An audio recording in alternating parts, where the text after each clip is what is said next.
Hi friends, నా పేరు Surendra. Welcome back to my channel. ఈరోజు ఏం జరగబోతుంది, బిగ్ బాస్ థాట్ ప్రాసెస్ ఏంటి, ఎవరు కెప్టెన్ అవ్వచ్చు, అసలు ఏంటి గేమ్ని ఎందుకు అలా డిజైన్ చేస్తున్నాడు, ఇవన్నీ మాట్లాడుకుందాం. దీనికంటే ముందు నిన్న అసలు అంటే ఓటింగ్ అనాలిసిస్ చేశాను. అంటే ఇది ఓటింగ్ అనాలిసిస్కి మించి అనమాట. Not only voting analysis, Tanuja game గురించి మాట్లాడతాను, సుమన్ గారి గేమ్ గురించి మాట్లాడతాను. తనుజ గారు, సుమన్ గారు, రాము, వీళ్ళందరూ అసలు ఏంటి, బిగ్ బాస్ అసలు నామినేషన్లోకి ఎందుకు తేవాలనుకున్నాడు, బిగ్ బాస్ స్ట్రాటజీ ఏంటి ఈ వీక్ ఎలిమినేషన్ పట్ల, ఇవన్నీ చాలా డీటెయిల్డ్ అనాలిసిస్ చేశానండి. ఒక ఎలిమినేషన్ అనాలిసిస్ కూడా కాదు, గేమ్ పాయింట్ ఆఫ్ వ్యూ, వాళ్ళు అసలు ఆడుతున్న వ్యూ, చాలా విషయాలు చెప్పాను.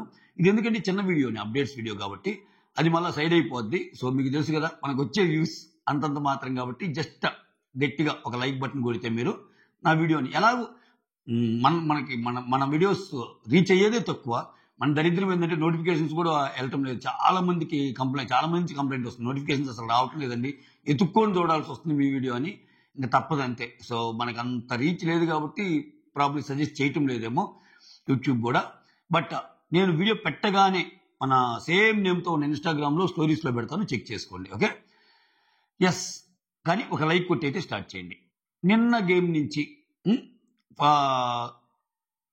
రౌండ్ 1 అయిపోయింది. ఈ రోజు రౌండ్ 2లో నిన్న ఏదైతే పెర్ఫామ్ చేశారో, ఏదైతే పెర్ఫామ్ చేసి ఆడారో వాళ్ళు ప్లస్ వైల్డ్ కార్డ్స్, ఇలా మొత్తానికి ఒక 6 కెప్టెన్సీ కంటెండర్ టాస్క్ టు 6 మధ్య జరగబోతుంది. ఈ 6 కాకుండా నిఖిల్ ఉన్నాడు కదా, ఈ 6 వైల్డ్ కార్డ్స్ మొత్తం ఉన్నారు. వైల్డ్ కార్డ్స్ కాకుండా సుమన్ ఉన్నాడు, ఎందుకంటే సుమన్ నిన్న గేమ్స్లో గెలిచాడు కాబట్టి. సో నిఖిల్ ఏంటంటే, నిఖిల్కి ఆల్రెడీ ఆయన కంటెండర్ పవర్ ఉంది. నిఖిల్ కంటెండర్ పవర్ ఉన్నప్పుడు ఆయన కంటెండర్గా బరిలోకి దిగాడు. ఒక రకంగా నిఖిల్ది మంచి డెసిషనా కాదంటే మంచి డెసిషనే అంటాను నేను. ఎందుకంటే వాళ్ళకి టైం లేదు. ఆల్రెడీ వాళ్ళు 4-5 వారాల తర్వాత వచ్చినప్పుడు ఫస్ట్ వీక్ అందరూ సేవ్ అయ్యారు. ఈ వీక్ నిఖిల్ కానీ తన ఆట తీరు పెర్ఫామ్ చేసుకున్నాను అనుకో, ఇప్పుడు కంటెండర్ షిప్ తీసుకొని బాగా ఆడాడు అనుకో, ఎస్ నిఖిల్ చాలా బాగా ఆడుతున్నారా అని వచ్చింది అనుకో, ఆయనకి హెల్పేగా.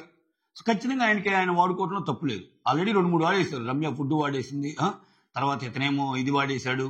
సో అలా నిఖిల్ కంటెండర్గా ఉన్నాడు. మిగిలిన 5 వైల్డ్ కార్డ్స్లో ఉన్నారు. మొత్తం 6 ప్లస్ మనబ్బా. ఇక్కడ ఇదే ట్విస్ట్. ఇలా 6తో కాకుండా ఇంకా ఎక్స్ట్రా వచ్చిన ప్లేయర్ ఎవరు ఉన్నారంటే సుమనే. ఇక్కడ చూడండి, బిగ్ బాస్ నిన్న నామినేషన్లో వాళ్ళ 6 పెట్టలా. వాళ్ళ 6 పెట్టకుండా వాళ్ళ 6 ఒకరిని పెట్టే ఛాన్స్ ఉంది. అట్లా కాకుండా రాముని తీసుకొచ్చాను నామినేషన్లోకి, అంటే త్రూ కళ్యాణ్ రామ్. అది డీటెయిల్గా అనాలిసిస్ చేశారండి ఆ వీడియోలో చూడండి. మళ్ళీ ఎందుకు ఇక్కడ అది ఈరోజు అప్డేట్స్ గురించే మాట్లాడుకుందాం. సో ఇక్కడ ఈరోజు జరగబోయే టాస్క్ ఏంటంటే గ్రేవీ యార్డ్ టాస్క్. ఒక శ్మశానం లాగా ఉంటుంది, అక్కడ బాక్స్లో పనుకోవాలి. కీ ఎక్కడో పెడతారు, ఆ కీ మనం చూసాం చాలా సీజన్స్లో ఈ గేమ్. దాంట్లో పేర్స్గా ఆడింది ఎవరంటే సుమన్ గౌరవ్ ఒక పేరు, సాయి శ్రీనివాస్ మాధురి ఒక పేరు, రమ్య అండ్ ఆయేషా ఒక పేరు. ఇక్కడ సుమన్, రమ్య, మాధురి గ్రేవీ యార్డ్ ఆ బాక్స్లో పనుకుంటారు. కీస్ తీసుకొచ్చే గేమ్ ఆడింది ఎవరంటే గౌరవ్, సాయి శ్రీనివాసు, ఆయేషా. సో గౌరవ్ గుప్తా అనే కుర్రాడు ఎరగొడుతున్నాడు అబ్బా టాస్క్ అంతే. సో ఆయనకి లాంగ్వేజ్ ప్రాబ్లం ఉంది కానీ, సో ఆయన అప్పుడప్పుడు ఆయన స్ట్రాటజీస్ కూడా డిఫరెంట్గా ఉన్నాయి. మీరు గమనించండి ఆయన మాటలు కానీ. ఆయన గురించి కూడా చెక్ జరిగింది. గౌరవ్కి నేనంటే ఎందుకు పన్ను అని భరణి అంటాడు. గౌరవ్ అతనికంటే స్ట్రాంగ్గా ఉంటే ఆయనకి నచ్చరేమో అని ఏమంటుంది. సో ఆయన ఏదో కామెడీగా తెలుగు నేర్చుకుంటున్నాడు అనుకుంటున్నావయ్యా. ఆయన వేరే లెవెల్, ఆయనలో వేరే లెవెల్ గేమర్ ఏమన్నా బయటపడతాడేమనే. ఈ నామినేషన్స్ డిఫరెంట్ ఉండేసరికి అప్రోచ్ అర్థం కావట్లేదు. ఓపెన్ నామినేషన్ పెడితే వచ్చిరని తెలుగుతో ఇక చాలు అని గౌరవ్ ఏమన్నా అంటాడేమో. చూడాలి అసలు ఏంది ఎదురుద్దో ఏమో కానీ గేము. ఎస్, ఇక్కడ సుమన్, రమ్య, మాధురి ఏమో ఆ బాక్స్లో పడుకుంటే కీ ఎతికి తెచ్చే ప్రాసెస్ని మాత్రం గౌరవ్, సాయి శ్రీనివాస్, ఆయేషా. ఈ గేమ్లో సుమన్ అండ్ గౌరవ్ టీం గెలిచింది. అంటే ఏంటి మీనింగ్, తాళాన్ని గౌరవ్ గుప్తా తెచ్చాడు. అంటే ఫిజికల్ టాస్క్తో పాటు ఆ తాళాన్ని తేవడానికి క్లూస్ కానీ అక్కడ 2 అవసరం అవుతాయి. ఫిజికల్ టాస్క్లు అవసరం అవుతాయి, తాళాన్ని తేవడానికి అన్నీ అవసరం అవుతాయి. సో ఈయన అన్ని సమపాలలో ఇతనికి రంగరించి ఉంటేనే అది తేగలిగింది. సో ఇక్కడ ఎక్కువగా వీళ్ళిద్దరు గెలిచిన, సుమన్ అండ్ గౌరవ్ గెలిచిన, గౌరవ్ పాత్ర ఎక్కువ ఉన్నట్టు మనకి అర్థమైపోతుంది ఈ గేమ్ని బట్టి. ఓకే, ఇది ఒక పార్ట్. సుమన్ నిన్న కొన్ని టాస్క్లో బాగా పెర్ఫామ్ చేశాడు. సుమన్ నిన్న జరిగిన టాస్క్లో కూడా బాగానే ఆడాడు, అది ఒకటి. సో ఇక్కడ నిఖిల్కి ఇప్పుడు ఈ 3 టీముల్లో గెలిచిన టీం ఎవరు, సుమన్, గౌరవ్. వీళ్ళు లాస్ట్ రౌండ్కి చేరతారు. వీళ్ళ కాకుండా నిఖిల్ లాస్ట్ రౌండ్కి చేరతాడు, అతని కంటెండర్ షిప్ ఉంది కాబట్టి. ఇలా 3లో ఇప్పుడు కెప్టెన్ కావాలి. ఇక్కడ చూడు, అసలు ఏదన్నా ఫిజికల్ టాస్క్ కానీ మళ్ళీ ఇంకో ఫిజికల్ టాస్క్ పెడితే నిజంగా సుమన్ నిఖిల్ అండ్ గౌరవ్ గుప్తాతో పోటీపడి గెలిచి విన్నర్ కాగలడా? అసలు కాగలడా? ఖచ్చితంగా ఆడు, ఖచ్చితంగా ఆడు. నేను 2 ఈక్వేషన్స్ చెప్తా. సుమన్ కెప్టెన్ అవ్వటానికి ఎలా, కెప్టెన్ కాకపోవటానికి ఎలా.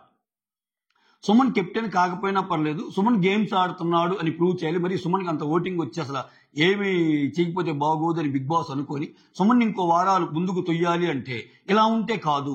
జనాల్లో కూడా సుమన్ గేమ్ ఆడాడు, ఆ గేమ్ ఆడాడు, ఏం మాట్లాడుతున్నారు, నిన్న కనపడలా గేమ్ ఆడింది, ఇట్లా అనిపించాలి అనుకుంటే గేమ్ ఆడి ఈ గేమ్ ఓడిపోయినా పర్లేదు, ముందు గేమ్ బాగా ఆడాడు కాబట్టి కొంచెం ఉపయోగపడింది. అలా కాకుండా నో, కెప్టెన్ అయ్యే గేమ్ ఆడాడు అని అనిపించాలంటే ఈ గేమ్ కూడా సుమన్ గెలిచే అవకాశం ఉంటుంది. కాబట్టి ఫిజికల్ టాస్క్ పెట్టరేమో. కానీ నేను 2 రకాలుగా చెప్తాను. ఈ వీడియో అయిపోయేలోపు కూడా మీకు అప్డేట్ రావచ్చు, అప్డేట్స్ అంత ఫాస్ట్గా వస్తాయి. బట్ ఇది అనాలిసిస్ వీడియో కాబట్టి అనాలిసిస్ వీడియో కానీ చూడండి. సో వీళ్ళు ముగ్గురికి పడ్డప్పుడు నిఖిల్ అండ్ గౌరవ్తో పోటీ పడి గెలిచే అంత లేదు ఫిజికల్ టాస్క్ అయితే. సో వేరే టాస్క్ పెట్టాలి. ఆ వేరే టాస్క్ ఏంటి? సపోర్టింగ్ టాస్కా, ఇంకో టాస్కా. ఒకవేళ నిజంగా ఫిజికల్ టాస్క్ అయినా కానీ చిన్నపాటి ఫిజికల్ టాస్క్ ఏదన్నా పెట్టి వీళ్ళిద్దరికంటే ఇక్కడ ఇంకా బిగ్ బాస్ తలుచుకుంటే ఉంది, ఎవరికైనా రెడ్ కాయిన్ వస్తే వాళ్ళు గెలుస్తారు అది ఇది అని చెప్పి అటు ఇటు చూసేటప్పుడు రెడ్ కాయిన్ మన ముందే వేస్తాడు. సో అంటే ఆ కైండ్ కాదు.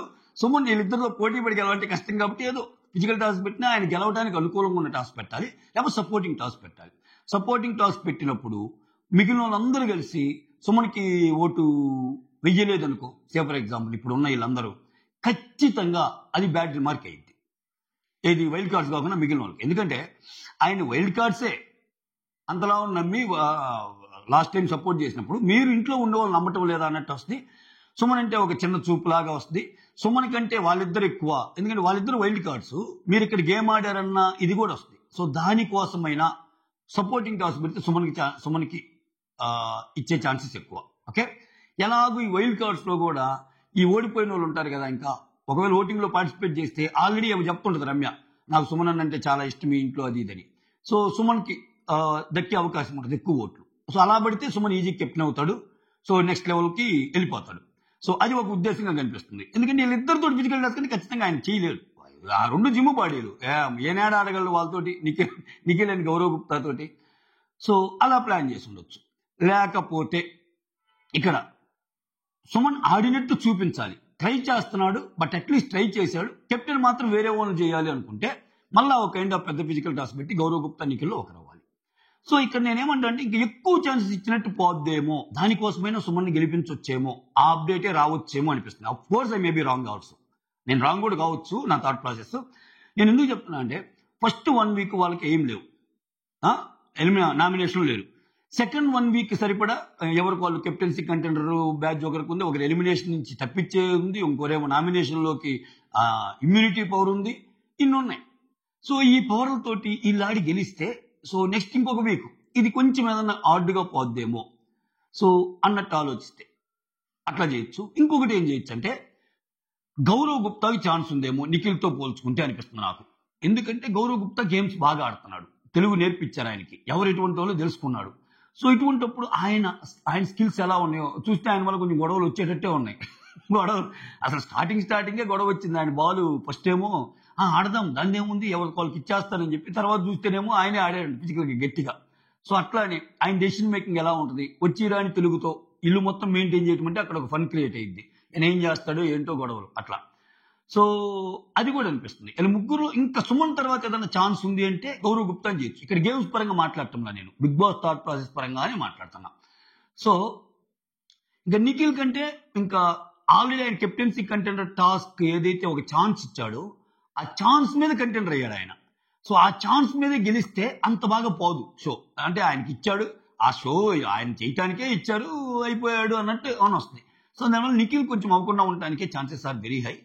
అయితే ఇప్పుడు గౌరవ్ గుప్తా సుమన్ కాకుండా నిఖిల్ అవ్వాలి, పిచ్చి అనాలిసిస్ రానిది అని కూడా తిడతారు. ఆ తిట్లకు సిద్ధపడి నేను వీడియో చేస్తాను. ఓకే, దిస్ ఈజ్ ఈరోజు జరగబోయేది ఇదే అని చెప్పింది, దాంతోపాటు నా అనాలిసిస్ కూడా జోడిస్తున్నా. ఈరోజు జరగబోయేది ఇదేలో అది ఒకటి గమనించండి మీరు.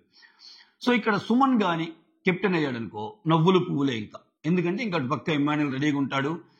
సుమనన్న అద్భుతం, సుమనన్న ప్రభంజనం, వచ్చిన ఫలితాల్లో అసలు 1, 2 కాదు, ఏకంగా కెప్టెన్ రోజులో దోసుకెళ్లి టాప్ ర్యాంక్ లో నిలిచిన సుమన్ అన్నట్టు స్టార్ట్ చేస్తాడు.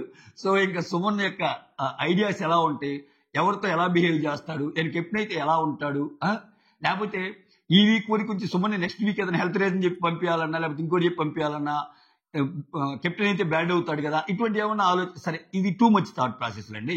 దీన్ని కట్ చేసుకోండి.